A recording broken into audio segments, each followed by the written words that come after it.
जो देश अपनी मिसाइल टेक्नोलॉजी पे सबसे ज़्यादा पैसा लगाता है उसी के पास हाइपरसोनिक क्रूज मिसाइल नहीं है, जबकि रसिया और चाइना दोनों के पास हाइपरसोनिक मिसाइल है और ये यूएसए के मुकाबले 3 से 4 गुना कम पैसा लगाते हैं अपनी मिसाइल टेक्नोलॉजी पे। तो फिर कौन से ऐसे कारण है कि USA 800 billion dollar per year अपनी मिसाइल टेक्नोलॉजी पे लगाकर भी एक हाइपरसोनिक मिसाइल नहीं बना पाया? तो इसके पीछे 4 मेन कारण हैं जिन्हें हम आगे वीडियो में डिस्कस करेंगे और ये भी जानेंगे कि रसिया और चाइना ने कम पैसों में हाइपरसोनिक मिसाइल कैसे बना ली। तो देखिए, वीडियो के मेन पॉइंट के बारे में बात करने से पहले यहाँ मैं कुछ चीज़ें क्लियर करना चाहता हूँ। हाइपरसोनिक मिसाइल 2 टाइप की होती है, एक है हाइपरसोनिक बैलिस्टिक मिसाइल और दूसरी है हाइपरसोनिक क्रूज मिसाइल।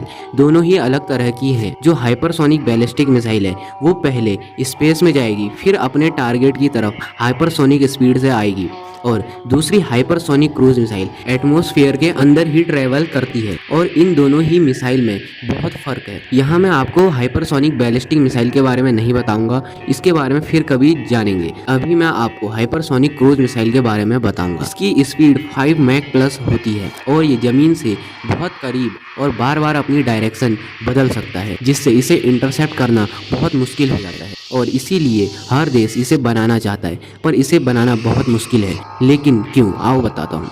नंबर 1, इसमें लगने वाला स्क्रैमजेट इंजन को बनाना बहुत कॉम्प्लिकेटेड होता है, क्योंकि इसमें कोई मूविंग पार्ट नहीं होते और इसके अंदर 11,000 किलोमीटर पर आवर की स्पीड से हवा चलती है। तो ऐसे में इंजन के अंदर कंबसन को कंट्रोल करना और इसके एग्जॉस्ट को पिघलने से बचाना बहुत कॉम्प्लिकेटेड हो जाता है।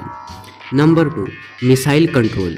ये इसका सबसे इम्पोर्टेंट हिस्सा है। इतनी स्पीड पर पिन पॉइंट एक्यूरेसी की ज़रूरत होती है, मिलीमीटर का भी फर्क बहुत इंपॉर्टेंट होता है। नंबर 3, इसके इलेक्ट्रॉनिक्स को बहुत ज़्यादा स्ट्रॉन्ग बनाना, क्योंकि इतनी स्पीड पर फ्रिक्शन के कारण मिसाइल की बॉडी का टेम्परेचर 1500 से 2000 डिग्री सेल्सियस तक पहुँच जाता है और इस भयंकर हीट में इलेक्ट्रॉनिक कंपोनेंट को 30 से 50 डिग्री के कंट्रोल्ड टेम्परेचर में रखना पड़ता है।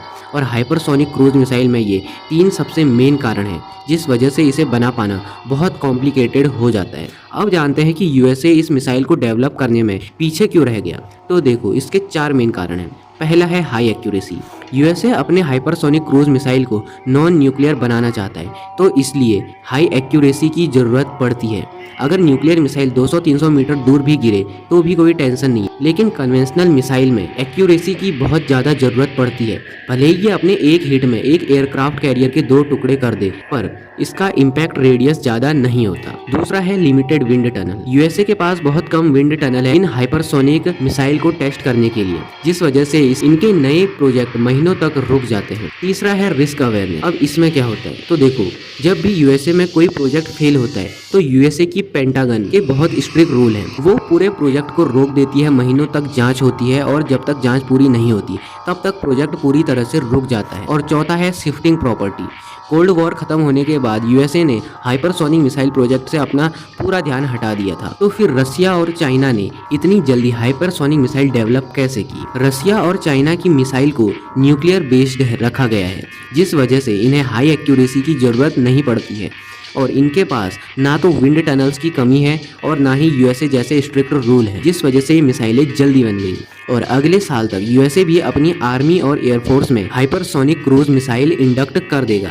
यूएस आर्मी के लिए डार्क ईगल LRHW यानी लॉन्ग रेंज हाइपरसोनिक वेपन और यूएस एयरफोर्स के लिए HACM यानी हाइपरसोनिक अटैक क्रूज मिसाइल, इन दोनों को पूरी तरह से 2027 तक इंडक्ट करा दिया जाएगा।